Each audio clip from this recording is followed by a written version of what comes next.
Bismillahirrahmanirrahim. Assalamualaikum warahmatullahi wabarakatuh.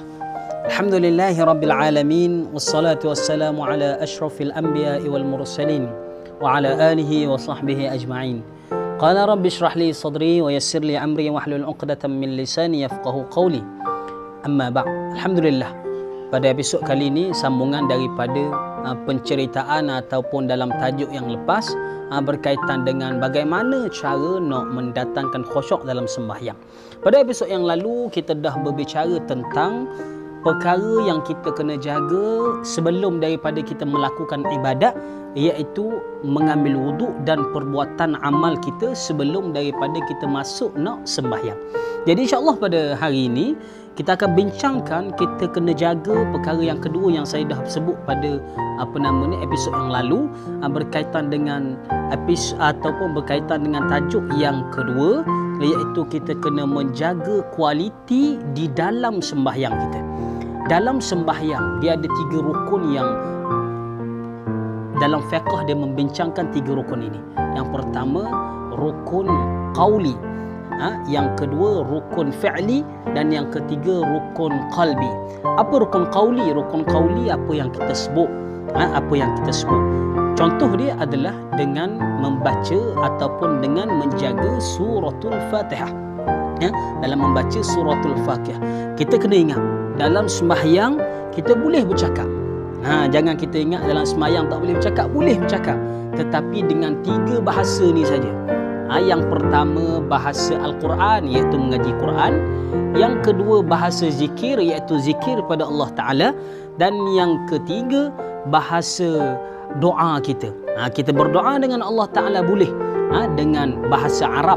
Lalu kemudian kita berdoa dengan Allah Ta'ala. Itulah 3 benda percakapan yang dibolehkan di dalam sembahyang yang kita panggil rukun qauli. Kemudian yang kedua rukun fi'li. Rukun fi'li ini adalah perbuatan kita. Takbiratul ihram, perbuatan rokok, perbuatan sujud, i'tidal, duduk di antara 2 sujud, tahiyat dan sebagainya. Jadi perbuatan itu kita kena sempurnakan. Saya nak sentuh sikit berkaitan dengan sembahyang, berkaitan dengan qiyam di dalam sembahyang. Ada orang yang dia kata tak apalah, kita sembahyang sunat je, tak apa duduk. Betul, memang tak apa kalau sembahyang sunat kita duduk.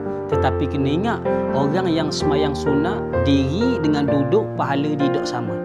Pahala dia duduk sama. Kecuali dia sakit.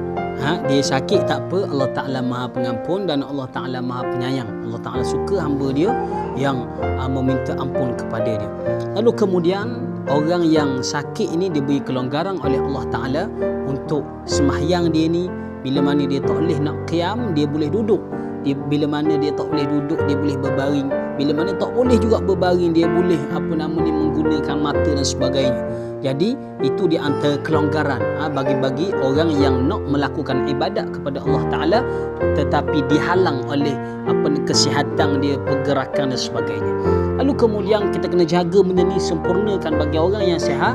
Bagi orang yang segar, sihat walafiat, boleh berdiri, boleh melakukan perbuatan rokok, sujud dan sebagainya, lalu dia kena melakukan perbuatan itu sebaik-baiknya. Lalu kemudian rukun yang ketiga kita kena jaga di dalam sembahyang adalah rukun qalbi. Rukun qalbi berkaitan dengan hati kita.